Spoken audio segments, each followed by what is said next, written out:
అబ్బో ఇక్కడ కేజీ చీరలు కొంటే అర కేజీ చీరలు ఫ్రీ అంట. మంగళ్య షాపింగ్ మాల్ కేజీల్లో సేల్, టన్నుల్లో ఆనందం.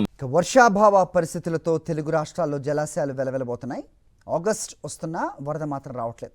ఏపీ తెలంగాణలో లక్షలాది ఎకరాలకు సాగునీరు, ప్రజలకు తాగే నీరు అందిస్తున్న నాగార్జున సాగర్ ప్రాజెక్టు ప్రస్తుతం డెడ్ స్టోరేజ్ దగ్గరలో ఉంది. గత ఏడాది ఇదే రోజు పూర్తిగా నిండిన డ్యామ్ ఇవాళ చుక్క నీరు లేక కళ్ళ తప్పింది. గత ఏడాది ఇదే రోజున నాగార్జున సాగర్ అన్ని గేట్లు తెరిచి నీటిని దిగువకు విడుదల చేశారు. గత ఏడాది జూన్ నుంచే వర్షాలు కురవటం, కృష్ణా బేసిన్లో వరదతో శ్రీశైలం సాగర్లకు వరద పోటెత్తింది.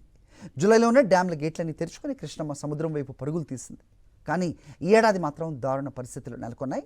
ఎగువ ప్రాంతాల్లో వానలు లేకపోవడంతో ప్రాజెక్టులోకి వరద నీరు చేరలేదు. గత ఏడాది ఇదే రోజున 2.5 లక్షల క్యూసెక్ల వరద నీరు సాగర్కు పోటెత్తింది. ఈసారి మాత్రం ఇన్ఫ్లో అస్సలు లేదు. ప్రస్తుతం సాగర్లో నీటి మట్టం డెడ్ స్టోరేజ్కి దగ్గరలో ఉంది.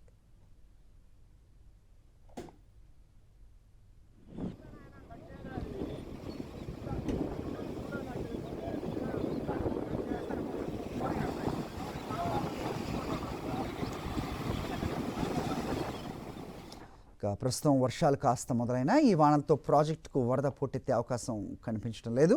తెలంగాణలోని జూరాలకు మాత్రం కాస్త వరద నీరు కొనసాగుతోంది. కర్ణాటక నారాయణపూర్ నుంచి నీటిని విడుదల చేస్తుండటంతో 14,000 క్యూసెక్ల వరద వస్తోంది.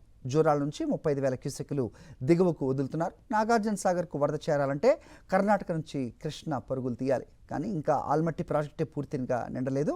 వచ్చిన నీటిని వచ్చినట్టు కర్ణాటక దిగువ ప్రాంతాలకు వదులుతోంది. ఆల్మట్టి నుంచి నిండి ఆ తర్వాత నారాయణపూర్కు వరద చేరాలి. అక్కడి నుంచి జూరాల, శ్రీశైలం నుంచి సాగర్కు కృష్ణమ్మ పరుగులు తీయాలి. శ్రీశైలం నిండాలి అంటే మరో 170 టీఎంసీలకు పైగా నీరు రావాలి.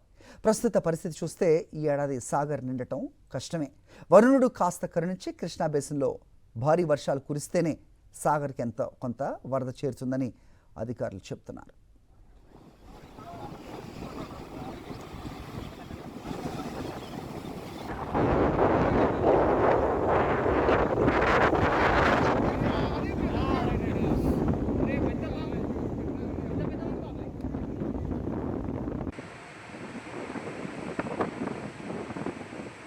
మరిన్ని అప్డేట్స్ కోసం ఛానల్ను సబ్స్క్రైబ్ చేయండి. నోటిఫికేషన్స్ కోసం బెల్ ఐకాన్ పై క్లిక్ చేయండి.